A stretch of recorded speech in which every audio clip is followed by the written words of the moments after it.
Price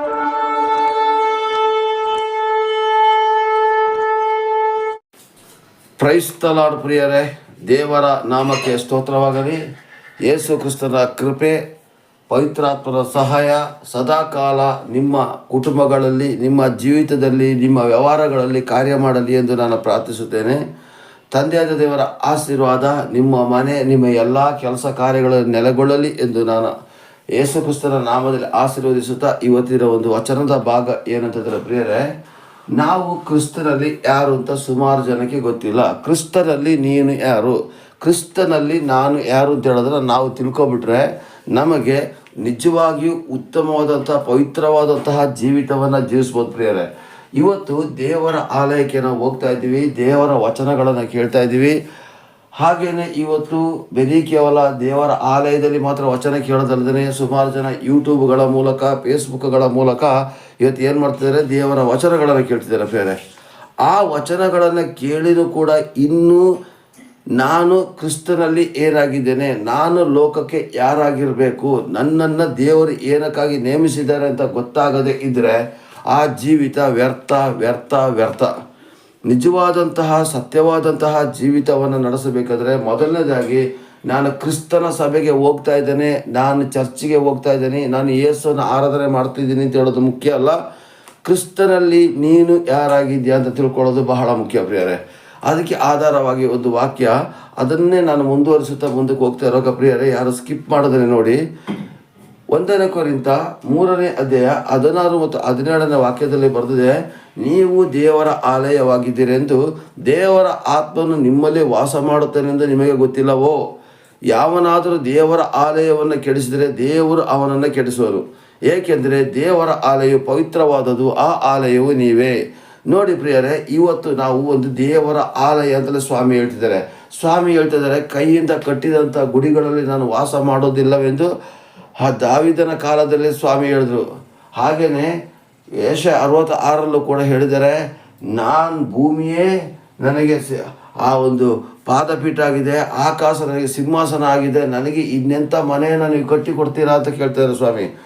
ಅಂತಹ ದೊಡ್ಡ ದೇವರು ಇವತ್ತು ನಮ್ಮ ಪುಟ್ಟ ಹೃದಯವನ್ನು ಆಲಯವಾಗಿ ಮಾಡಿದ್ದಾರೆ ಅಂತಂದರೆ ನಾವು ಎಷ್ಟು ಆಶೀರ್ವದಿಸಲ್ಪಟ್ಟವರು ಅಂತ ಹೇಳಿದ್ರೆ ನಮಗೆ ನಾವೇ ತಿಳ್ಕೊಬೇಕಾಗಿದೆ ಪ್ರಿಯರೇ. ನಾವು ಒಳ್ಳೆಯವರು ಅಂತೇಳಿ ನಮ್ಮನ್ನು ಆಯ್ಕೆ ಮಾಡಿಕೊಳ್ಳಲಿಲ್ಲ, ನೀತಿವಂತರಿಗೋಸ್ಕರ ಬರಲಿಲ್ಲ. ಲೋಕದಲ್ಲಿ ಎಷ್ಟೋ ಜನ ಸಹಾಯ ಮಾಡತಕ್ಕಂಥ ನೀತಿವಂತರಿದ್ದಾರೆ, ಆದರೆ ನೀತಿವಂತರಿಗೋಸ್ಕರ ಬರಲಿಲ್ಲ. ಪಾಪಿಗಳನ್ನು ಮಾರ್ಪಡಿಸಿ ಪರಿಶುದ್ಧವಾದಂಥ ಲೋಕಕ್ಕೆ ಕರೆದುಕೊಂಡು ಹೋಗೋದಕ್ಕೆ ಯೇಸು ಸ್ವಾಮಿ ಬಂದಿದ್ದಾರೆ ಪ್ರಿಯರೇ. ಇವತ್ತು ಏನು ಮಾಡ್ತಾ ಇದ್ದಾರೆ, ನಾವು ಲೋಕದಲ್ಲಿ ಇದ್ದಾಗ ನಾವು ಮಾಡಬಾರ್ದಂಥ ತಪ್ಪಾದ ಕೆಲಸಗಳನ್ನು ಮಾಡ್ತಿದ್ದೋ, ಕುಡಿತಿದ್ದೋ, ಜಗಳ ಆಡ್ತಿದ್ದೋ, ವೈಭಿಚಾರ ಮಾಡ್ತಿದ್ದೋ, ಬೇಡದಿರತಕ್ಕಂಥ ಕಾರ್ಯಗಳನ್ನ ಮಾಡ್ತಿದ್ದೋ, ಅನ್ಯಾಯಗಳು ಮಾಡ್ತಿದ್ದೋ, ಅಕ್ರಮಗಳನ್ನ ಮಾಡ್ತಿದ್ದೋ. ಆದರೆ ದೇವರ ಹತ್ತಿರ ಬಂದ ಮೇಲೂ ಕೂಡ ನಾವು ತಪ್ಪಾದ ಕಾರ್ಯಗಳನ್ನು ಮಾಡಿದಾಗ ನಾವು ನಿಜವಾಗಿ ಕ್ರಿಸ್ತನಲ್ಲಿ ಇಲ್ಲ ಮತ್ತು ಕ್ರಿಸ್ತನು ನಮ್ಮೊಳಗೆ ವಾಸಿಸೋದಕ್ಕೆ ಆಗುವುದಿಲ್ಲ. ಯಾರು ಯೇಸು ಕ್ರಿಸ್ತನನ್ನು ರಕ್ಷಕ, ಒಡೆಯ, ಆತನು ಸತ್ತು 3ನೇ ದಿವಸ ನಮಗೋಸ್ಕರ ಎದ್ದು ಬಂದರು ಅಂತ ನಂಬ್ತಾರೋ ಅವರ ಒಳಗಡೆ ಯೇಸು ಕ್ರಿಸ್ತನು ಬಂದು ವಾಸ ಮಾಡಿ ಅದನ್ನು ದೇವರ ಆಲಯ ಮಾಡಲಿಕ್ಕೆ ಪವಿತ್ರಾತ್ಮನಿಗೆ ಒಂದು ಸ್ಥಾನವನ್ನು ಕೊಡಿಸ್ತಾರೆ ಪ್ರಿಯರೇ.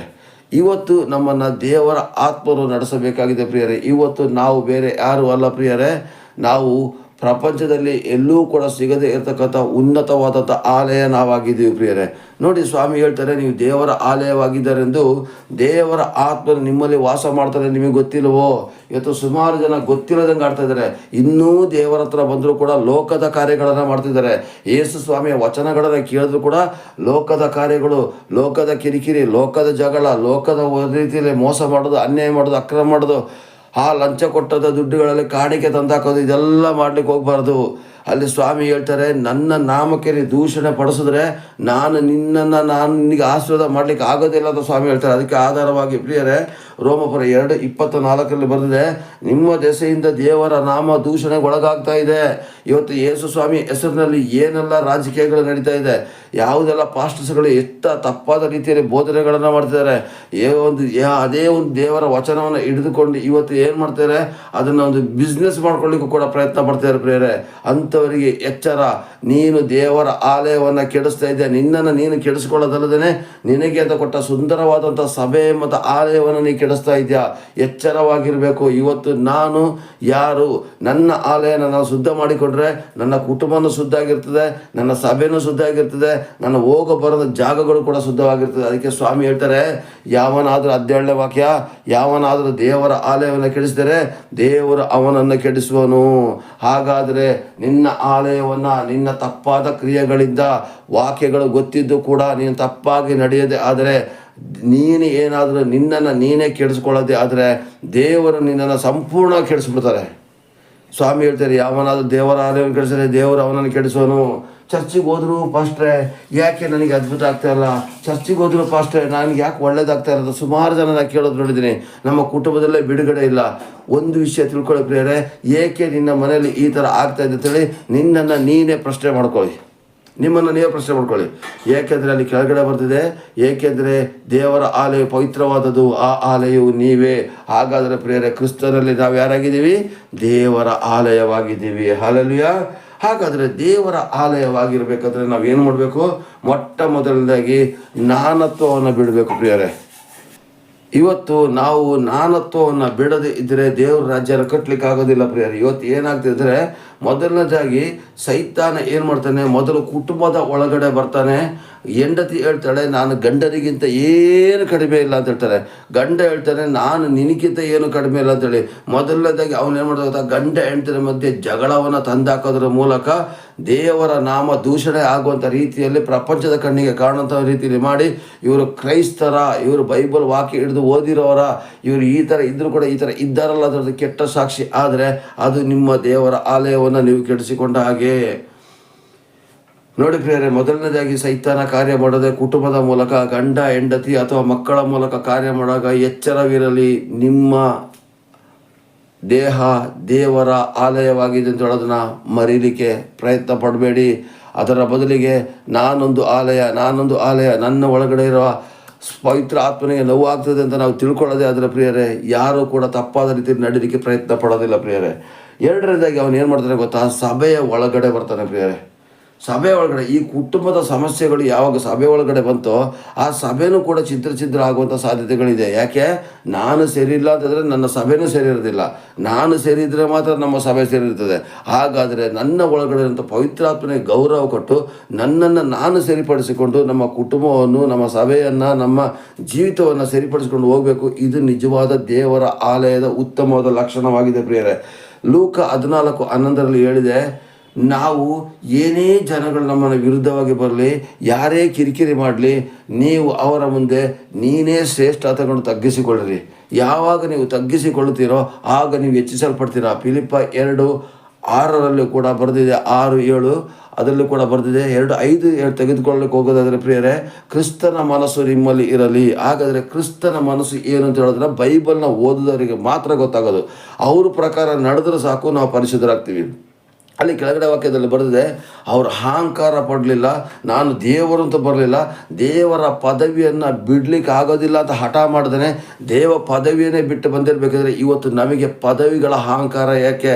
ನಾನು ದೊಡ್ಡ ಪಾಸ್ಟ್ರು, ನಾನು 4-5 ದೆವ್ವ ಬಿಡಿಸ್ಬಿಟ್ಟೆ, ನನ್ನ ಕೈದ ರೋಗಿಗಳು ಗುಣ ಕೊಟ್ಟರು, ನಮ್ಮ ಸಭೆಯಲ್ಲಿ ಇಷ್ಟು ಸಾವಿರ ಜನ ಇದ್ದಾರೆ, ನಾನು ಈ ಥರ, ನಾನು ಆ ಥರ, ನನಗೆ ಒಳ್ಳೆ ಆರಾಧನೆ ಕಂಠ ಇದೆ, ಇದೆಲ್ಲವನ್ನು ಬಿಟ್ಬಿಡಿ ಪ್ರಿಯರೇ.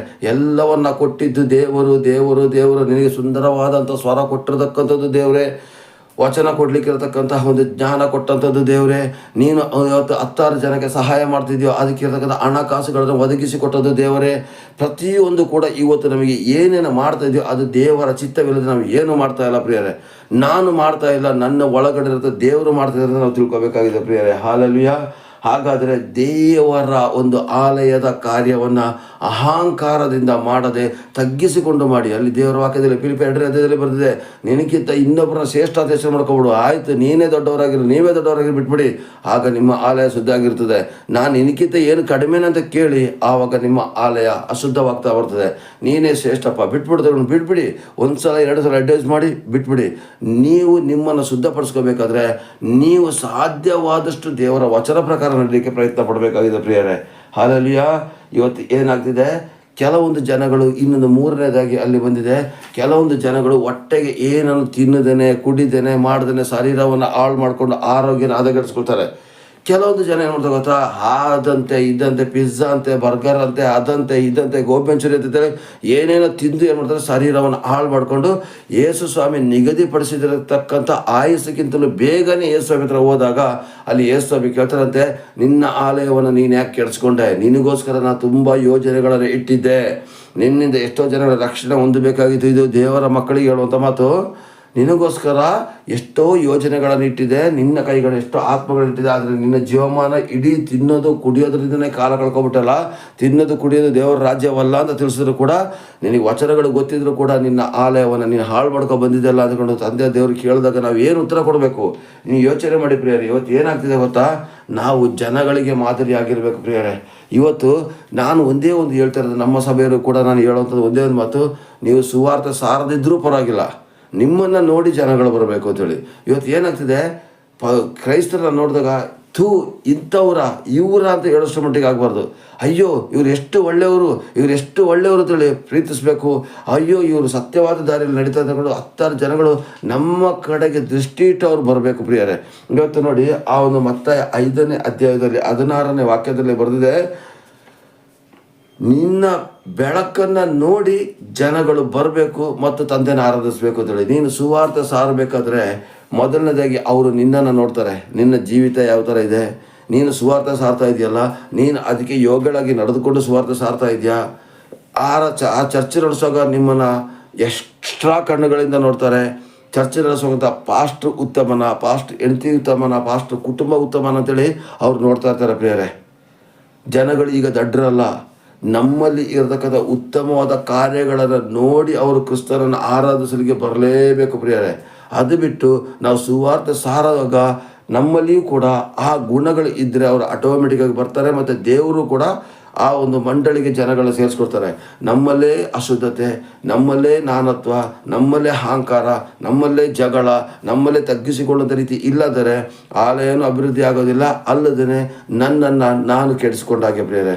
ಅದಕ್ಕೋಸ್ಕರ ಇವತ್ತು ನಮ್ಮನ್ನು ನಾವು ಸಮರ್ಪಿಸುವ ರೋಮಪುರ 12:1 ಹೇಳ ಪುನಃ ಹೇಳ್ತಾ ಇದ್ದೀನಿ ಕೇಳಿ. ರೋಮಪುರ 12:1 ಹೇಳಿದಾಗೆ, ದೇವರ ಕನಿಕರ, ದೇವರು ನಿನಗೋಸ್ಕರ ಯಾವ ಥರ ಪ್ರಾಣ ಕೊಟ್ಟರು, ನೀನು ಇನ್ನೂ ಪಾಪದಿಂದ ಇರಬಾರ್ದು ಅಂತೇಳಿ ನಿನ್ನ ಪರಿಶುದ್ಧ ಮಾಡತಕ್ಕಂಥ ರೀತಿಯನ್ನು ನೆನೆಸಿಕೊಂಡು, ದೇವರ ಕನಿಕರ ನೆನೆಸಿಕೊಂಡು, ನಿಮ್ಮ ದೇಹಗಳನ್ನು, ಅಂದರೆ ಬೇರೆಯವ್ರ ದೇಹದ ಬಗ್ಗೆ ನೀವು ಮಾತಾಡಬೇಡಿ, ಮೊದಲನಾಗಿ ನಿಮ್ಮ ದೇಹಗಳನ್ನು ದೇವರಿಗೆ ಮೀಸಲಾಗಿ ಮೆಚ್ಚುಗೆಯಾಗಿ ಸಜೀವ ಯಜ್ಞವಾಗಿ ಅರ್ಪಿಸಿರಿ ಪ್ರಿಯರೇ. ಯಾವಾಗ ನೀವು ದೇವರಿಗೋಸ್ಕರ ನಿಮ್ಮನ್ನು ನೀವು ಇವತ್ತು ಮೀಸಲಾಗಿಟ್ಬಿಡೋಣ, ದೇವರಿಗೋಸ್ಕರ ನಮ್ಮನ್ನು ನಾವು ಸಮರ್ಪಿಸ್ಬಿಡೋಣ, ದೇವರಿಗೋಸ್ಕರ ನಾವು ನಿಲ್ಲಲಿ ಪ್ರಯತ್ನ ಪಡೋಣ. ಇವತ್ತು ಒಂದೇ ಒಂದು ತೀರ್ಮಾನ ಮಾಡಿ ಪ್ರಿಯರೇ, ನಾನು ಕರ್ತನೆ, ಇಲ್ಲಿಯವರೆಗೆ ನಾನು ದೇವರಲ್ಲಿಗೆ ಬಂದಿದ್ದರೂ ಕೂಡ, ಯೇಸುವೆ ನಿನ್ನ ವಚನವನ್ನು ಕೇಳಿದ್ರು ಕೂಡ ನಾನು ಲೋಕದ ರೀತಿ ನಡೆದು ಬಿಟ್ಟಿದ್ದೆ, ಇವತ್ತಿನಿಂದ ನನ್ನನ್ನು ನಾನು ಸಮರ್ಪಣೆ ಮಾಡ್ತೀನಪ್ಪ. ಅಂಥ ಕಾರ್ಯಗಳಲ್ಲಿ ಸಿಕ್ಕಿ ಹಾಕಿಕೊಳ್ಳೋದಂತೆ ಪವಿತ್ರಾತ್ಮರೇ ನಮ್ಮನ್ನು ಸಹಾಯ ಮಾಡಿ ಕಾಪಾಡಿ ತಿಳಿದಾಗ, ನೀವು ತಪ್ಪಾದ ಕ್ರಿಯೆಗಳಲ್ಲಿ ಹೋಗುವಂಥ ಸಂದರ್ಭದಲ್ಲಿ ಪವಿತ್ರಾತ್ಮರು ಸಹಾಯ ಮಾಡಿ ನಿಮ್ಮನ್ನು ಕಾಪಾಡ್ತಾರೆ ಪ್ರಿಯರೇ. ಹಾಗಾದರೆ ಪ್ರಿಯರೇ, ನಾವು ದೇವರ ಆಲಯವಾಗಿದ್ದೀವಿ, ದೇವರ ಆತ್ಮ ನಮ್ಮಲ್ಲಿ ವಾಸ ಮಾಡಿದ್ದಾರೆ ಅಂತ ಹೇಳಿದ್ರೆ ನಾವು ತಿಳ್ಕೊಂಡು ನಾವು ಇನ್ನು ಮುಂದಕ್ಕೆ ಕ್ರಿಸ್ತನ ಕಾರ್ಯಗಳನ್ನು ಉತ್ತಮವಾಗಿ ಮಾಡುವ. ಅಕಸ್ಮಾತ್ ನಾವು ಇನ್ನೂ ಕೂಡ ವಾಕ್ಯವನ್ನು ಕೇಳಿ ಕೂಡ ದೇವರ ಆಲಯವನ್ನು ಕೆಡಿಸಿದ್ರೆ ನಮ್ಮ ಮೊದಲನೇದಾಗಿ ನಮ್ಮನ್ನು ಕೆಡಿಸ್ತಾರೆ, ಅಲ್ಲದೆ ನಮ್ಮ ಕುಟುಂಬನ ಕೆಡಿಸ್ತಾರೆ, ಅಲ್ಲದೆ ನಮ್ಮ ಜೀವಿತವನ್ನೇ ಕೆಡಿಸಿ ನಾವು ಲೋಕದ ಮುಂದೆ ಕೆಟ್ಟ ಸಾಕ್ಷಿಯಾಗಿ ಬಾಳೋದಕ್ಕಿಂತ ದೇವರ ಮುಂದೆ ಉತ್ತಮವಾದ ಸಾಕ್ಷಿಯಾಗಿ ಬಾಳಬೇಕಾದ್ರೆ ನಾವು ಉತ್ತಮರಾಗಿ ನಡೆದು ವಚನ ಪ್ರಕಾರ ನಡೆದು ದೇವರ ನಾಮವನ್ನು ಮಹಿಮೆಪಡಿಸುವ. ದೇವರು ನಿಮ್ಮನ್ನು ಆಶೀರ್ವದಿಸಲಿ, ಕೃಪೆಯನ್ನು ನಡೆಸಲಿ. ಆಮೇನ್, ಆಮೇನ್, ಆಮೇನ್. ಪ್ರೈಸ್ ದ ಲಾರ್ಡ್ ಪ್ರಿಯರೇ.